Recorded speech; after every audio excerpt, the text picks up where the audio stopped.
Sadgurum Muralidharam Murali Mandita Karakamalam Munijanamoganam Vyatyastabadam Varamala Dharinam Prema Bhakta Mandala Nityakirtidam Premika Varadam Ashrayegam Krishnaya Vasudevaya Devaki Nandanaya Cha Nanda Gopa Kumaraya Govindaya Namo Namaha Nama Sankirtanam Yasya Sarva Papa Pranashanam Pranamo Dukkha Shamanaha Tannamami Harim Param Sarvatra Govinda Nama Sankirtanam Govinda Govinda Sadguru Maharaj Ki Jai.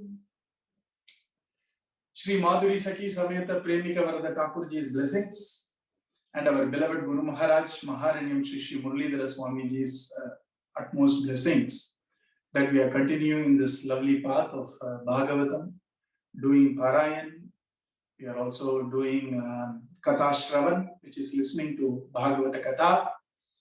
And also we are trying our hand in retelling those stories to those who are interested. And every week we are trying to explore a sloka, and every sloka is laden with the nectarine bhava essence. And this week we thought we'll take a sloka from the 10th canto. 10th canto is called Shri Dasamam. Dasamam means obviously the 10th. And Shri is added because it talks about Krishna Katha. So in Shri Dasamam, the 4th shloka of the first chapter is lovely. Our Swamiji especially loves it a lot. He has very much in detail given an exposition of this shloka to many of our youngsters here. Maybe I'll take a remnants from this wonderful table of our beloved Swamiji's relation with this shloka, and we'll enjoy his prasada of that shloka. The shloka is the first chapter, 4th shloka of the 10th canto. Nivrittatarshai rupagiyamanat bhavaushada chotra mano piramat kavuttama shloka gunanuvadat umandirajjeta vina apashuknat. That shloka itself is a very sweetly sounding shloka. It has perfect poetic endings. Nivrittatarshai rupagiyamanat Bhavaushada chotra mano viramat kavuttama shloka gunanuvadat puman virajyeta vina apashughnat. Here, as you all know, the first 13 slokas of the first chapter of the 10th canto, Parikshit Maharaja is immersed in so much of anxiety to get the best Krishna Katha from Shukamuni. And so he's pleading, and he's pleading respectfully, he's pleading, can I use the word meekly, to our Shukamuni to give him the extensive Katha of Bhagavan Sri Krishna. And now he is at loss for words to understand why he is deprived of this Katha, you see. So he is now pleading in a very interesting way here. He is saying there are 3 types of people in this world. People who are already liberated, the Jnanis, the great Bhagavatas, the Jnanis, who have realized. And then there are people who are aspiring realization. And then there are people who are neither realized nor aspire realization. They are just happy-go-lucky people, which is the vast populace of these worldly beings. And our Parikshit Maharaja is saying, one needs to be within the brackets of these 3 types of people. Only these 3 categories of people exist. And all these 3 would never say no to Krishna Katha. I can't be excluded from one of these categories. And who can ever say no to Krishna Katha? And with this quick thought, he finally comes to a conclusion. Only a person who has sinned so much that he, without any compunction, kills and hurts animals, Pashugnath. And I'm also going to add a little bit of an interesting commentary of a great Mahatma called Sridhara Swami. This name should be pretty much familiar to you by now. So how does its sloka go? In the first 3 slokas, he is now trying to summarize what you already heard. That Katito Vamsa Vistaro Bhavata Soma Suryayo Rajnyam Chamubaya Vamshyanam Charito Paramadbhuto Yadoscha Dharmashilasya Nitaram Munisattama Tatram Shenavatirnasya Vishnu Viryani Samshanaha. So he is first trying to tell our Shukamuni, you have told me in detail about the solar dynasty and the lunar dynasty. And now I heard Krishna was born in the lunar dynasty, especially from the lineage of a great Maharaja, a great Dharmatma called Yadu. Yadoscha Dharmashilasya Munitara Munisattama Tatram Shena Avatirnasya Vishnu Viryani Samshanaha. So you have this wonderful recap of the 9th canto in just 2 slokas by our Parikshit Rishi. And then this Raja Rishi called Parikshit is pleading, Nivratta Darshaihi Upagi Gyamanat. Nivratta Darshaihi means those category of great Mahatmas who has completely quenched or eschewed the desire for worldly objects. Their thirst for worldliness is gone totally, which basically means that they are jnanis of the highest order, right? Nivratta darshaihi. Nivratta means that which has left, that which has been eschewed. Darshaihi means thirst for accomplishing something, getting something, desires. Nivratta darshaihi.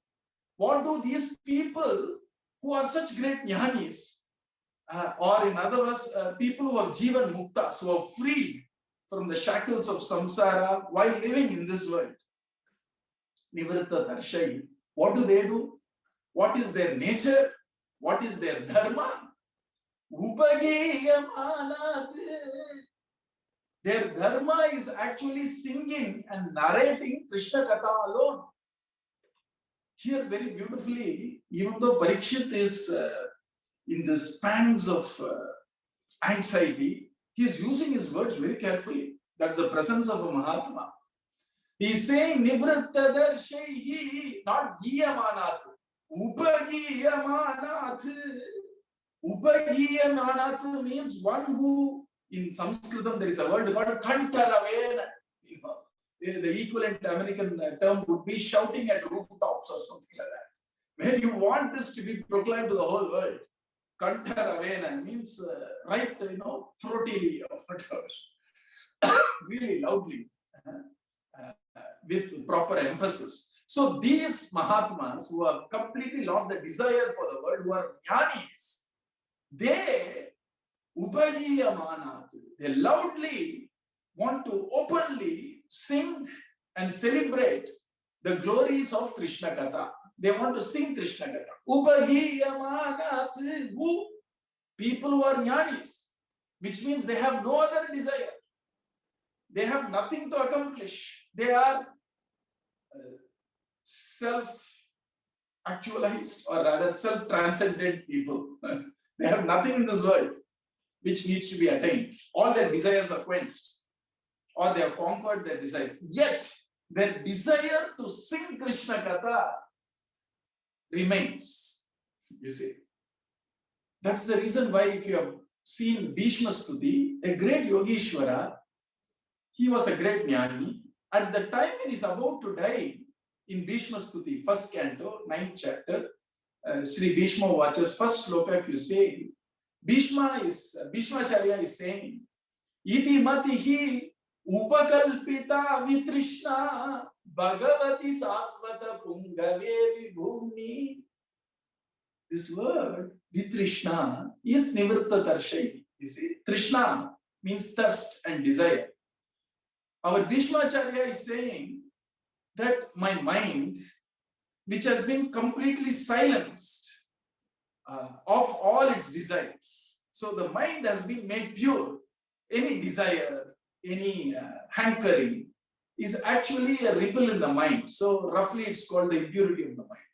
Here, Bhishmacharya, during his last breath, he is looking at Bhagavan Sri Krishna directly and he's saying, Iti matihi. And now this mati, this mind of mine, is now completely devoid of any desires. And hence, this mind is ready to be offered to you, Bhagavan Sri Krishna. Desire for Krishna is the highest purpose of the mind, right? And for us to desire Krishna fully, nothing else needs to be desired. Krishna does not associate himself with anything of this world. So desire of the Krishna cannot coexist with other nagging desires of this world. You see? So here Bhishmacharya is saying, Iti matihi upakalpita vidish Krishna Bhagavati Satvata Pungavevi Bhumi. One of the 12 Alvars, called Nammalvar, was a very embodiment of this wonderful principle called intense desire for Krishna. It's called Krishna Trishna. You see, Krishna Trishna, or the intense desire for Krishna, his stories, his darshan, his experience, all that can come only when there is absolutely no desire of this world or for anything else. You see, and that's the reason why our Bhishmacharya says this mind is now completely now. After I observed a pure life of spanning a century or more than that, due to all my karma, all my activities, I have done it as Krishna Arpanam, as offering to Bhagavan Sri Krishna. Hence, my mind is completely devoid of all desires, and hence it desires you. You see. So my desire for you is pure because it is not tainted by any other desire. Right? Iti matihi upakalpita vitrishna. The same thing Parikshit is reflecting here. After all, is the great grandson of this great master called Bhishmacharya. He is saying, Nivrattatar Shair Upagiyamanat. How do I know? My own great grandfather, Bhishmacharya, or great great grandfather, Bhishmacharya. What's that now? He completely conquered all his little worldly desires, and hence he desired the darshan, he desired to sing about Bhagavan Sri Krishna. He wanted to sing Krishna, and he did not even think, now that I am going to breathe my last, let me take some rest. He says, I want to sing till my last breath. 11 slokas of Bhishmacharya, and then he attained that oneness in the holy feet of Bhagavan Sri Krishna. That is the amount of love they had to sing Upagiya Mahanat. It is Parikshit's own family. Nivrattatar Shair Upagiya Mahanat. And our Swamiji starts telling lists of those great Mahatmas, great sannyasis, great Acharya Purushas, who have nothing to do with this world, who had nothing else to accomplish, yet they kept on singing Bhagavan Sri Krishna. You all are introduced to Carnatic music a bit. I'm sure some of you are very well introduced to that. You all must have heard about Sadasiva Brahmendra, a great Advaita sannyasi, a great Mahatma, who came from Kanchi, Kamakoti Peetham, and his guru was Sri Paramasivendra Saraswati. And his guru was a pontiff of Kanchi Peetham. And his guru had written a Sahasranama, not for Vishnu, not for Shiva, not for Krishna or Rama. He wrote Brahma Sahasranama, 1,000 names celebrating nameless, formless, qualityless Brahman. Brahman means that truth, that absolute existence. And his disciple is Sadasiva Brahmendra Swami. And he was in such a state of realization that it is said that once he was sitting in deep meditation and contemplation, samadhi basically, in the banks of river Kaveri, when suddenly a spate, a flood, started breaching the banks of Kaveri. He was in deep meditation, water actually flowed over him. And after 3-4 months, everything subsided. When people tried to dig in the place where there was a bank, and then it was inundated with water, and again now the water has receded, so there is some land out there. When they were digging out, our Sadasiva Brahmendra, it seems after 3 months, was in the perfect state of samadhi. Such was a state of completely bereft of body awareness, completely absorbed in the divine. And there is a very famous another episode of Sadasiva Brahmendra where he was walking down a lane of some ultra-conservatives of a different dharma. And Sadasiva Brahmendra cared nothing about his clothes. He hardly wore any. And people thought that was not decorum. You see, it was not decent for anybody to come without clothes in a place where their women folk move around. So a chap was very upset. He was a very belligerent chap. He took out a knife and actually cut off his hands, and it was bleeding profusely. And Sadasiva Brahmendra kept walking as if nothing happened. The man thought, this is a man of God. Doesn't matter which religion he belongs to. Then he dropped his sword, fell at the feet and said, Bhagavan, forgive me. I have sinned. I have wronged you. Sadasiva Brahmendra looked around and said, who are you? What wrong did you do to me? He said, don't you see I cut your hand? It's bleeding. And Sadasiva Brahmendra looked at, oh, this. A person whose hand is grievously hurt and bleeding, he's saying, oh, this. And then he was a great yogi. And he says, don't worry. And he just, touched his hand, rubbed his hand a little bit and said, it will be all right, don't worry. For me, it doesn't matter. But for you, since you feel so guilty, it will be healed. And it was healed. Such was his state. No wonder he wrote some very beautiful kirtans celebrating the truth, the absolute truth, called Brahman. Typically, the word Brahman or Brahman is different from Brahma. Obviously, the four-face deity or Deva for creation. Brahma is different, Brahman is different. Brahman is the absolute truth. Substratum of all being is called Brahman. That being is called Brahman. Brahma is the one who creates. Right? You know the difference. So now, he is singing a song, a very famous song. I know most of you can sing better, but I need to quote this song. The song is Manasa Sancharare. Let the mind do sanchara. Sanchara means let it go around. In Brahman. Manasa Sancharare. Brahmani. In Brahman, let my mind travel in that wonderful space called Brahman.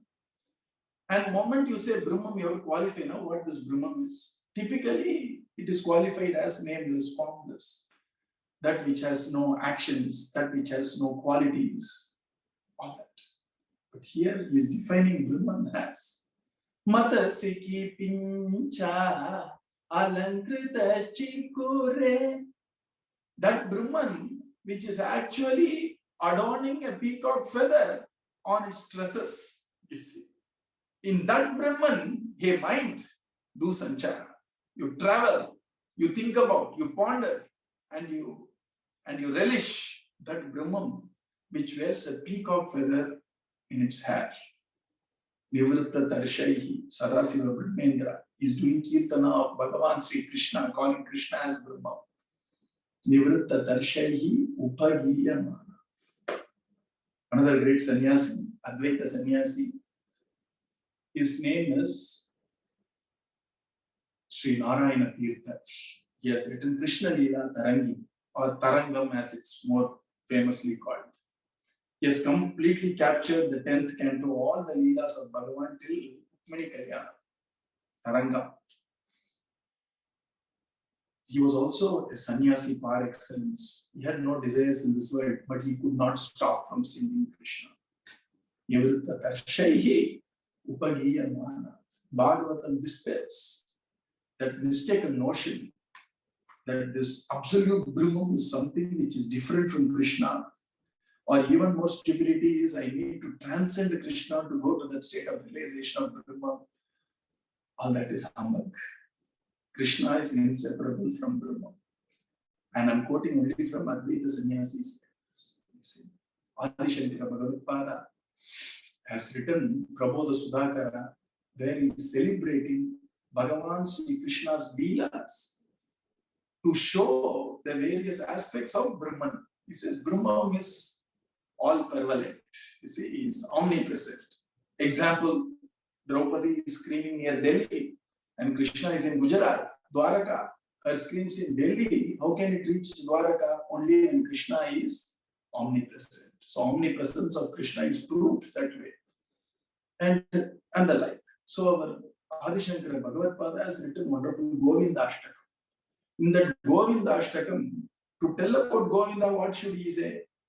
He should say that Govinda, who is actually a lovely short little fellow, who is very handsome, and he plays flute very well. All that is there. Apart from that, he starts his Govinda Ashtakam by Satyam Jnanam Anantam Nityam Anayasam Paramayasam Koshtabhrangana Ringanalolam Anayasam Paramayasam Maya Kalpita Nanakaram Anakaram Bhuvanakaram. He starts his Govinda Ashtakam with Satyam, Jnanam, Anantam, Nityam, Anayasam, Paramayasam. You see. So here, when he's saying, I'm talking about Govinda, he's talking about Brahman. When Sadasiva Brahman says, I'm going to sing about Brahman, he's talking about Govinda. You see, they are inseparable. The truth is inseparably having the substratum of nameless, formless, qualityless substratum and has wonderful ornaments of a lovely name, lovely form, lovely qualities, compassion, etc. They are inseparable. That's the grandest truth shown by Bhagavad. All other sampradayas get a piece of that truth. Other religions have a piece of the truth. But the whole truth is pieced together in Bhagavad. The complete truth is all there. Brahmeti, Paramatmeti, Bhagavan, iti shabdyate. The truth exists in these two states simultaneously. And the examples I gave you from sciences, a light, you can't say particle light and wave light separately. Light is in the same token a particle and a wave. Depending on how it is received, it exhibits its characteristics. If it is received in a mirror, it becomes a wave. If it is received in a solar cell, it becomes a particle and creates energy. Likewise, it's true with Krishna.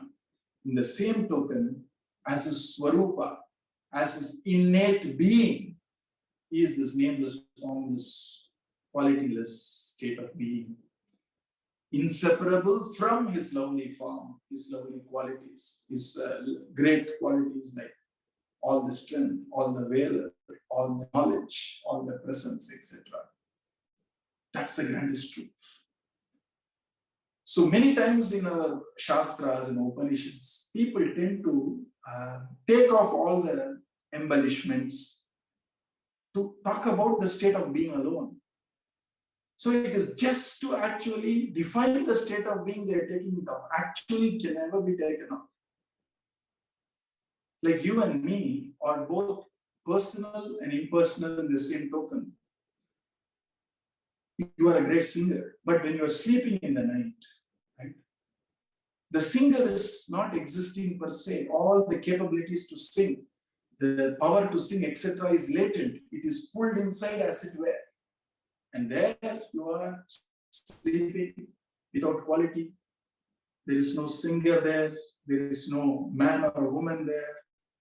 There is no Indian or American there. It is just a state where all these qualities have become latent.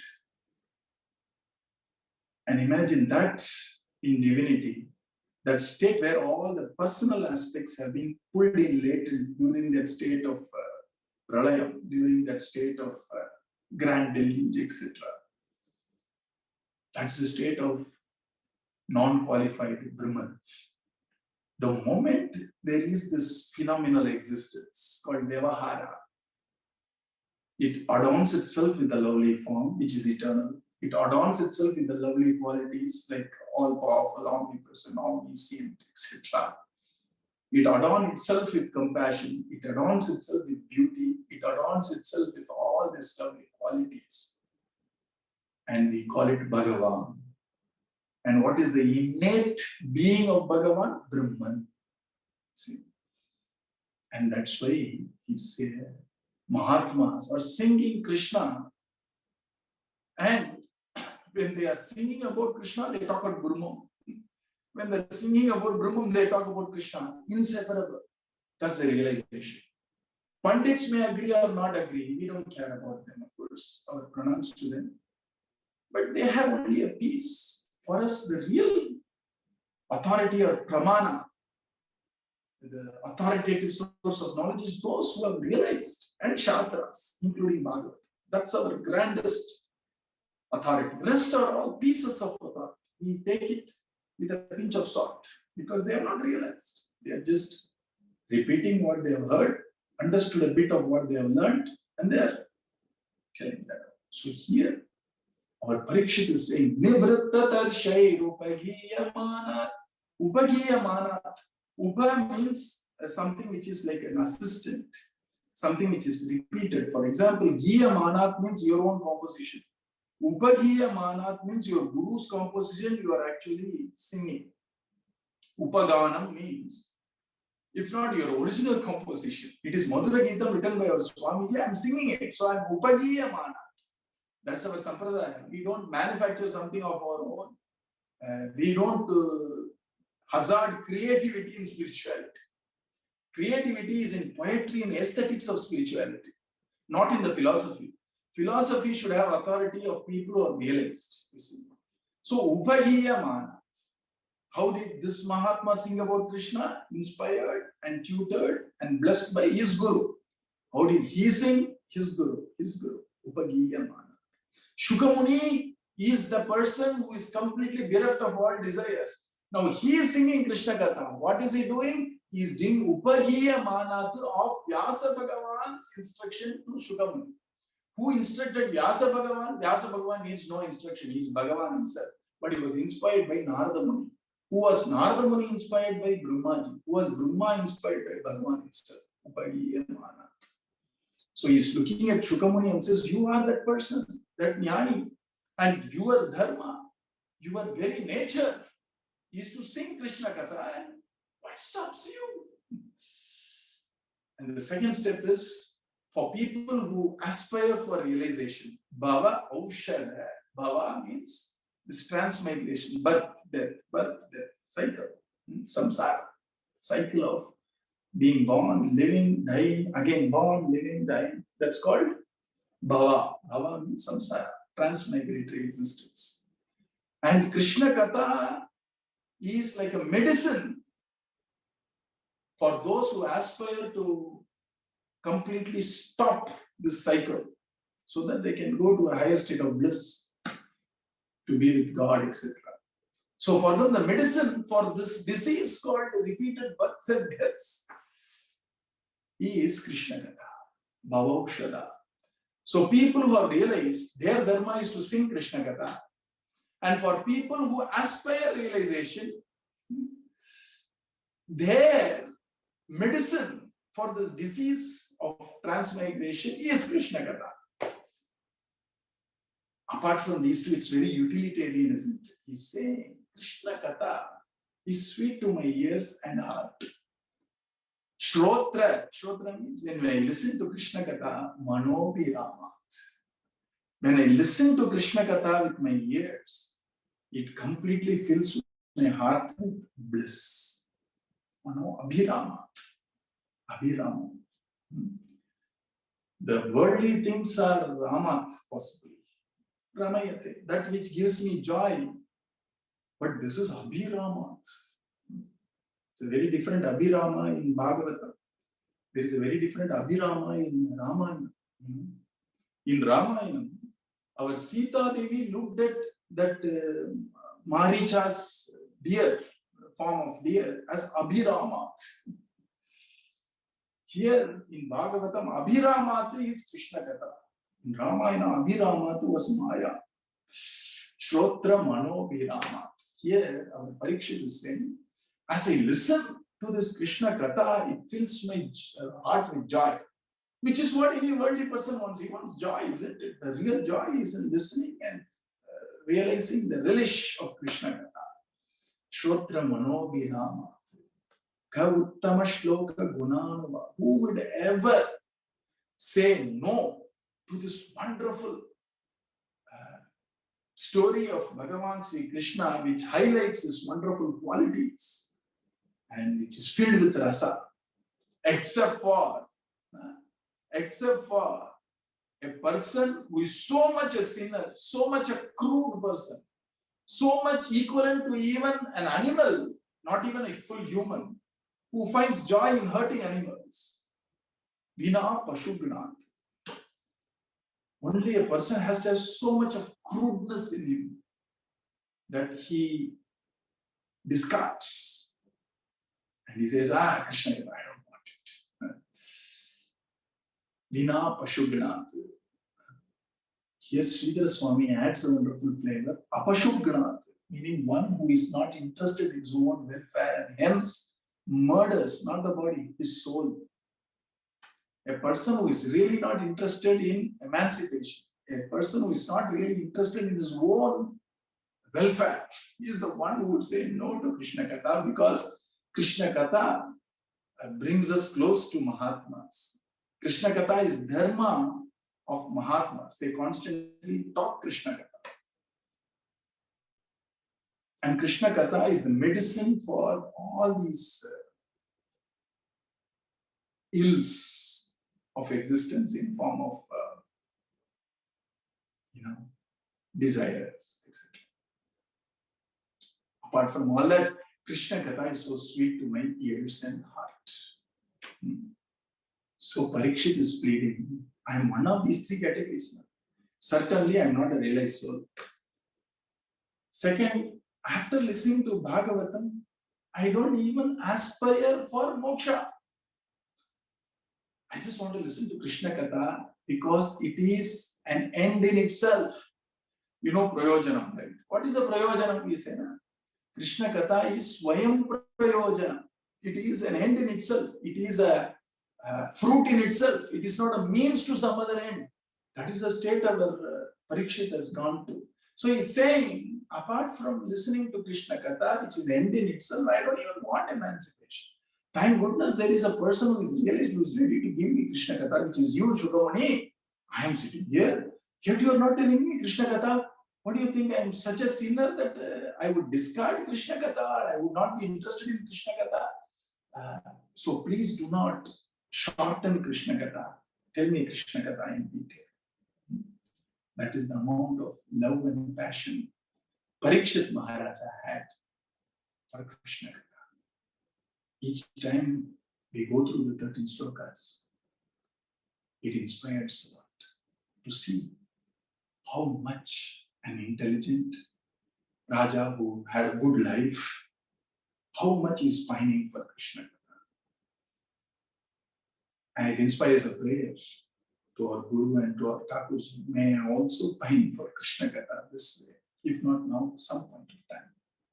Because that gives tremendous joy to Mahatmas who are in the path of Krishna Bhakti, especially our Guru Maharaj. When you have this tremendous love to listen to Katha, you already have captured a place in our Guru's heart. You see, that's the beauty of this sloka.